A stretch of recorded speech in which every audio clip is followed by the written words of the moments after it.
Welcome back to another Wine Wednesday. I'm your host, Jana Kreilein, certified wine geek and co-founder of dVIN Labs.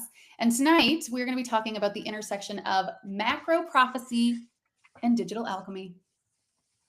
Crazy. And we've got two incredible guests. Look, Dave, I never introduce you like this. One incredible guest and Dave. And then there's Dave Burner. Just kidding.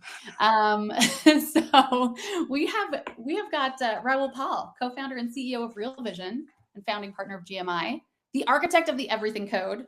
Raoul, it's an honor to have you. And of course, from my own team, the technologist turning theses into tangible reality. We got David Garrett joining us again for Wine Wednesday. We haven't seen enough of you lately, Dave. So welcome, Yeah, Raoul. that's right. And you guys are drinking, you're both drinking a glass of wine, I see. What have we got? We've got here a Chablis Grand Cru, which is very nice because it is mid-afternoon here. So fair. And Dave, what do you got? I'm drinking a barrel sample of Fulana from the Priorat. This is going to be amazing.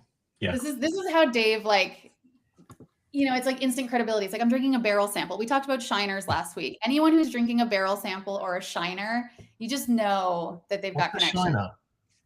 Oh, it's a barrel sample. It's like hasn't been released. You get it straight from the winery. It means you've like got connections. It's a bottle without a label, and they usually just write. Oh, I know that. Yeah. I've seen them when you're hanging around with people you know in Burgundy. Everyone's passing around these untaxed bottles of stuff. Exactly. Yeah. You got it. So, and I'm drinking. Look at you. Come on. Pander. It's a pander. Look, I can't. Last week on Wrecked Vision, Raoul and Mondo got into dVIN and this smart champagne that we're going to talk about today. And I gotta, this is for you, Mondo. I gotta tell you, my whole fridge is full of this.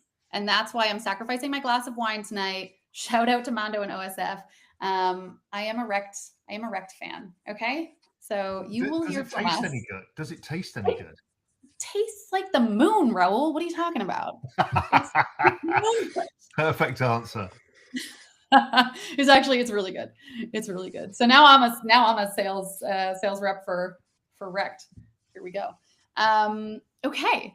So let's talk about the launch of the world's first Smartwine, because I feel like this is like. Can I tell the story of how it came together? Oh my God. There's a lot of these stories, Dave. Can I talk? No. It's a good story. So like 3 months ago, one of our investors, strategic investor, RedBite Technologies or RedBite Solutions, was like, I got kind of a breathless call from their CEO who was like, hey, we just published a paper on smart products. And we've been watching what you're doing with Bacchus, and we think that you should do a smart wine. We would like to work with you to develop smart wine. So we spent a couple of months working with them on like what that would look like, how it would work, how it would integrate with their tech, how it would integrate with RFID, how it would integrate with their kind of dVIN vision. And then sort of just as we were putting the finishing touches on kind of how we wanted to launch that, Raoul, I had a call with Raoul, and we were chatting, and I was like, hey, is 250K still a your Bitcoin thesis? He was like, yeah. And I was like, what if we opened a bottle of smart wine? Or, actually, that's not true. I said, we're launching smart wine, and you were like, oh, I like that. And then you and I in about 20 minutes came up with the idea, and then we launched it, a week later? Yeah, I mean, it was just, what struck me is the idea of having an AI built around a specific wine that tells you about the wine, and then the smart cork idea where you can tell when it's open, how it's open, the on-chain. The whole element kind of ties it together like the future of smart wine. And I just thought, this is a really smart idea. And then adding it to blockchain, because it's obviously on blockchain, and thinking, Dave's idea of, if Bitcoin gets to 250,000, why don't we do something to celebrate and let everybody open a wine? And then we realized actually there's this whole lovely way of showcasing everything that you guys have been working on together, including, there's giveaways within it, but also giveaways of Club dVIN memberships, which is the other part of the kind of family of what's being built here, which is just really cool. Love it. And I really like the community component it's for me really super interesting, because we've been watching a lot of what you do. I mean, we have a wine club, and we do cool wine club stuff, but watching you build the Real Vision community, like, we just get tons of ideas. And like the thing that you're launching now or the idea of what you're launching now, or at least what I know of what you're launching now, really got me thinking, like, how can you create digital communities around events, or around, in this case, around convictions, right? Or experiences. And so, like, one of the things that, like, we can talk about the giveaways in a minute, but one of the things that I think is cool is, as everybody, most of the people that are listening to this know kind of how dVIN works. And like, if you when you open a bottle of wine, you also open it on your phone, and then that shows that the bottle has been opened, and you get a tasting token that is your authentic proof of experience. Well, that authentic proof of experience, when you open that 250K bottle, is what will get you into the community. Dave, you got to call it the proof of pop. You can't. Proof of pop. I like it.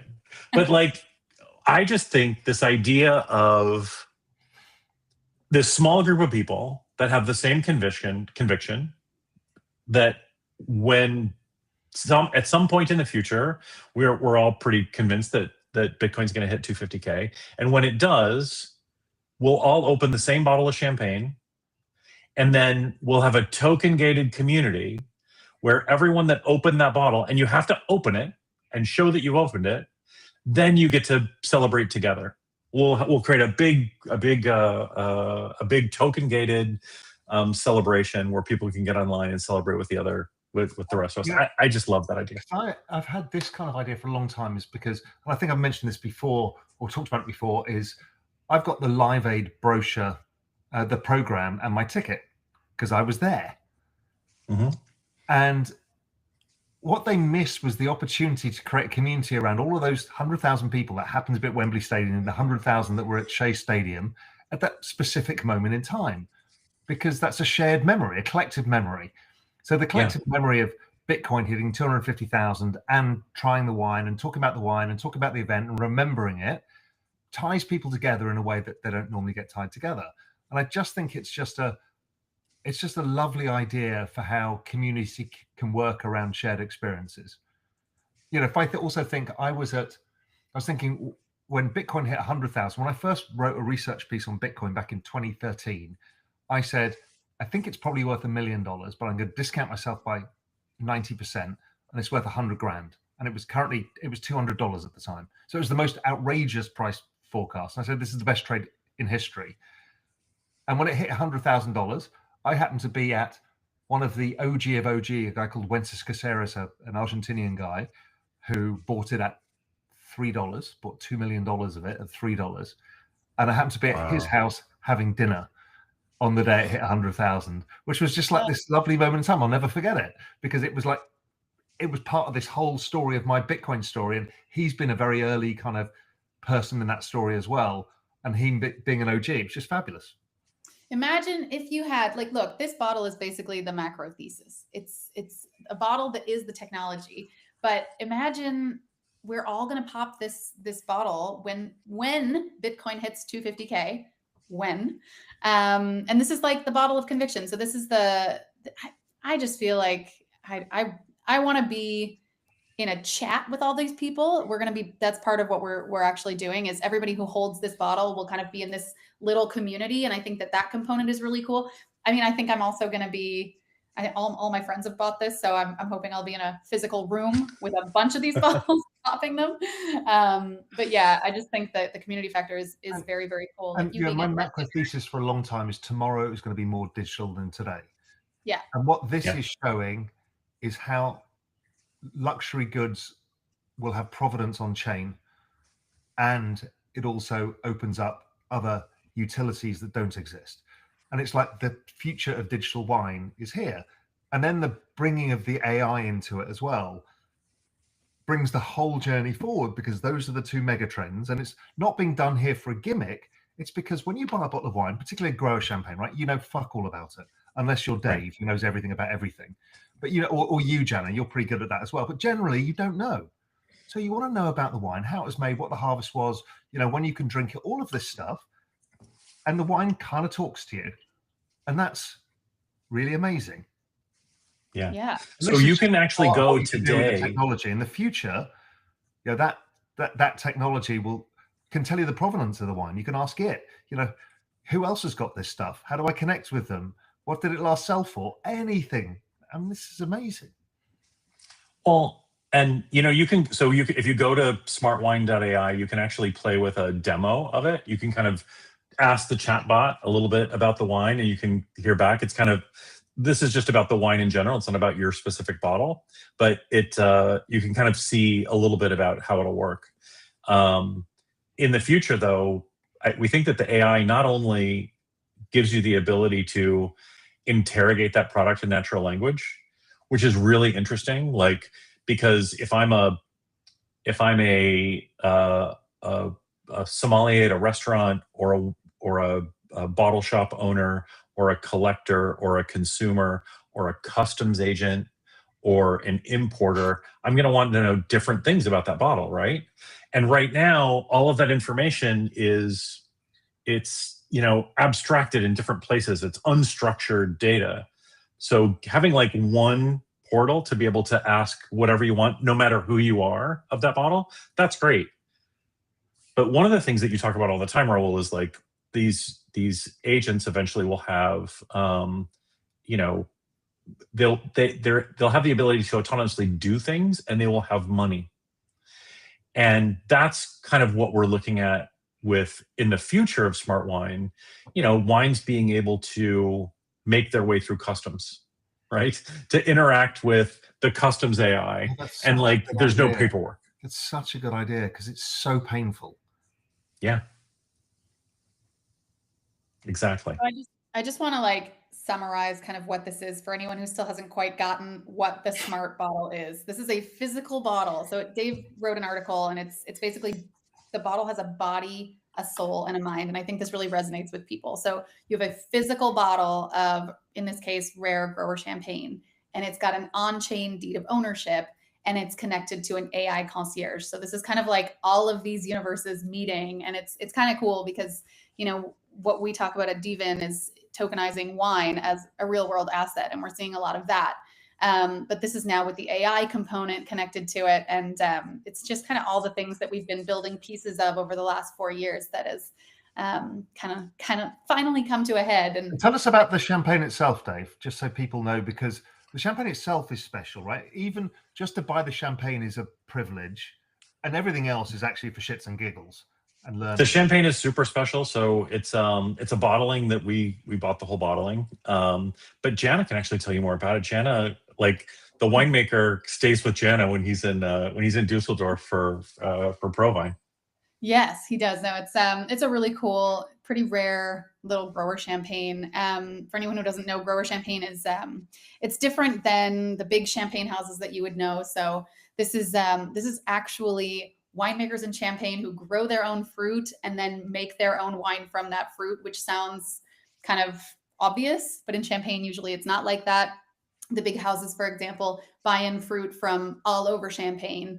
And then what they'll do is they'll have a house style, and they'll try and kind of make that same style every year. With a grower, you have a lot more kind of artisanal winemaking involved. And this is a really great champagne producer that I've known for years, and he specializes in Meunier, which is a little bit different as well than kind of the classic Blanc de Blanc that everybody tends to talk about and think is like the standard. Well, Meunier is actually an incredible grape variety.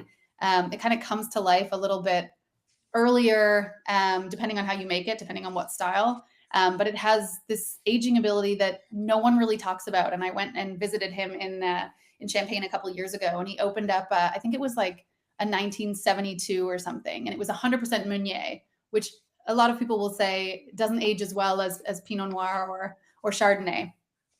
Totally not true. He's so specialized in that variety. Now this champagne does have a little bit of Chardonnay and Pinot Noir in it as well, but it really shows his kind of talent and yeah, the quality of the fruit in Chamoisi. So I'm a huge fan. So how do people buy it, and then how do they get it delivered to them? Because you know this audience, the Real Vision audience, we're everywhere around the world. How the hell do we do this? Because we bought those mega bottles of over the line, and they're all in storage in Bordeaux. They're on their way to Bordeaux right now. They're being bottled as we speak. I talked to Jack yesterday morning, and they're bottling them this week. They're going to send them to Bordeaux, and then they'll be at Bordeaux City Bond. And this champagne is at Bordeaux City Bond as well. And then how do we get it delivered? Because we need to be able to open it. So, the sale ends either when we're sold out, which we think is going to happen pretty soon, or December 1st. And the reason for that is because we're all going to all these bottles are hand numbered, and they're hand numbered in order of purchase. So when you're buying the first several hundred bottles are already almost 1,000 bottles are already purchased. So those numbers are already gone. But so as you purchase, you're getting the higher and higher number. We're going to go, we're taking the whole team to Bordeaux, and we're going to go and camp out at Bordeaux City Bond and pack everything up, and everything gets shipped out globally on December 8th. So no matter where you are in the world, it's free shipping, and you'll have it before the holidays. And so we're going to get you the wine, but Raoul, it's your job to get Bitcoin to 250K by the end of the year. I'll do my best to pump it. Now we're going to do our part. How much are the bottles, and how many are we restricted to? Because if you've got a nice champagne, one bottle is never enough. Well, so it's 6 bottles, limited to 6 bottles, but you can buy one and up to 6. It's $150 each, which is a pretty good deal considering that these grapes, if they're not going into this wine, they're going into Krug and Veuve Clicquot and much, much more expensive champagne. And again, it's $150 a bottle. It's free shipping anywhere globally, and it comes with all of these cool perks. Jana, do you want to talk about the cool perks? Yeah, for sure. So basically, everybody. We're quite slick at this now, aren't we? I just want to say how slick we are at these things. Oh my god, I know. I was going to say, so good. I don't even need to be learning. Raoul's setting us up. We just have to knock him out of the park here. Exactly. Thanks, Raoul. No, so there are some pretty cool kind of perks to having the bottle. So, but you've got to be ready to pop it when Bitcoin hits 250, because the first 50 people who pop the bottle, and this is something that obviously happens on chain. So first 50 people to pop the bottle will win a $2,500 value Club dVIN membership, which is pretty cool. So there are 50 of those up for grabs. And then what I'm particularly excited about, we're going to be announcing this in 1 week. We are giving away one $50,000 fine wine portfolio. So everybody who opens the bottle within the first 24 hours of Bitcoin hitting 250 get entered into a draw. And then we're going to be giving away that 50K portfolio, which is pretty sweet. And we are going to actually announce what wines belong in that portfolio next week on our next week. Yeah. Yeah. And people can take delivery of that and drink it, or they can keep it and sell it, and it's tokenized. So here's what's interesting about the $50,000 portfolio. We're working with a company out of the UK that, under the new MiCA rules, are tokenizing this portfolio as a financial instrument, and as such, it can be traded as a financial instrument. It can be fractionalized, or it can be used as collateral for lending.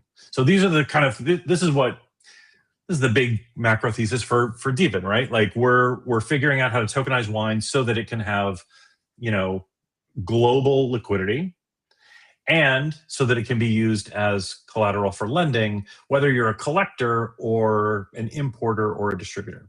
So this is like the pilot program for that. These will all be done in Bordeaux City Bond and tokenized as financial instruments. So what we're proving out here is wine as a community and a shared experience. Yeah. Wine is going to be digitized. Yeah. There is knowledge within wine that has value that can now be almost living. So the wine can live and have its own personality, not just in the taste of the wine, but the story of the wine itself. Yeah. Wines, once tokenized, can be that shared experience. They can reward you and open up to other things. But in addition, tokenized wine allows for wine portfolios to be traded frictionlessly or to be collateralized and used for lending, right? So what this whole thing does is prove out a lot of the things that are the future of not only wine, but a lot of the luxury goods industry in different ways. That's exactly right. And like wine is a special case for a bunch of different reasons. A, because it's so big, and B, because it's consumable and whatever. But this model can be used across luxury collectibles, luxury products. In fact, we're working with Van Eck we're going to be they're launching a big digital assets platform, and we're running the wine part of it. That'll be launched in Q1 of next year. Super excited about it. But they're doing all kinds of different luxury collectibles. What people don't realize is there's this grower champagne. There's a bit of a game to be had here as well, because the game is there are buybacks in wine, which is once you drink it, the supply shrinks. Mm-hmm. And he who drinks it latest before it spoils ends up making the most profit if the wine is ageable. So there's a whole game that gets played over supply, demand, and when the wine is at its peak versus not peak, that makes wine a very competitive sport amongst wealthy people, because there's a lot of fun to it. It's not like art, because art doesn't generally disappear. Yes, handbags and other collectibles can disappear, but wine is pre-programmed to shrink supply. And not only really that, which is why it fits so well with blockchain technologies. Yeah. And you have the forced scarcity element too that comes just with the geographical area of where you can make the best wines in the world. And they're all numbered, so you know how many bottles there are. So you know how many bottles, you know they're going to shrink in supply. There's a curve of when it ages, when it doesn't. So what's the right point? It's fascinating. And there might be an interesting secondary market for these for your second bottle, right? Like maybe you'll buy two. The first one you'll open, the second you'll hold on to, and maybe there's a secondary market for those bottles because you bought early. And maybe you want to buy one on the 10th anniversary when Bitcoin's at 2.5 million. And exactly. You want to buy one of those wines, right? And so what is that wine worth then? It's not $150. It's probably $1,500, because there's a cultural value to you about, I want to drink the wine that I celebrated with then. And the wine has aged and matured and become rarer because most people opened it. Kind of interesting. Well, and we could just announce that, right? Like we could announce it the day before Bitcoin hits 250K. We could say, all right, so if you open it now, then you get a chance at a $50,000 portfolio. But if you open it at 500,000, you get a chance at a $100,000 portfolio, right? Like we could game the whole thing. It'd be fun. So you need to buy more than one bottle, basically, just to be ready for those going scenarios. through my head is like, even if there's no gamification, just the remembrance of, hey, we drank this all together, means it'll be more valuable to you in the future if you can get hold of a bottle to celebrate when Bitcoin hits 1 million. Because it's like, well, where was I when it hit 250,000? I was drinking this wine with everybody around the world. It's a human thing, right? In a world of AI, it's a very human thing. It's a shared experience, and it's valuable. I love it. And I also think just one more thing about wine and why it's kind of interesting is think about like in 10 years from now, if we're all living in this like sustainable abundance and robotics and AI have like made it so that we can choose to work if we want to or whatever. Like I want to have a cellar. My hobby is going to be wine drinking. So I need to be drunk all day because you don't have to do a job. Why would you not? There we go. That's what I'm Obviously, saying. medical science will save my liver, so in which case it's fine. Exactly. 100%. All right, we're not doing better than that. We're not finding a better ending than that. Okay. Thank you, Raoul. I really Raoul, appreciate you coming on Thank today. you, everyone. Thank you so much, and thanks for all of your work. You know, giving us the map to Valhalla and everything you do. Anyone who wants to check out smartwine.ai and get in on these bottles, you are only able to do it right now because it's the Real Vision exclusive window. So I can't give you the code. Raoul has to. So Raoul, if you can just like say it with us. Yeah, because I don't know what it is. 4, 2. You say it, Jana, and I'll pretend it's my voice. We'll put it. It will make Palvatar. Like we'll go and get the Palvatar voice and make the Palvatar voice give the code. You'll have to find it in the comments, guys. 42421. Okay. Thank you. All right, everybody. Thanks so much, Raoul.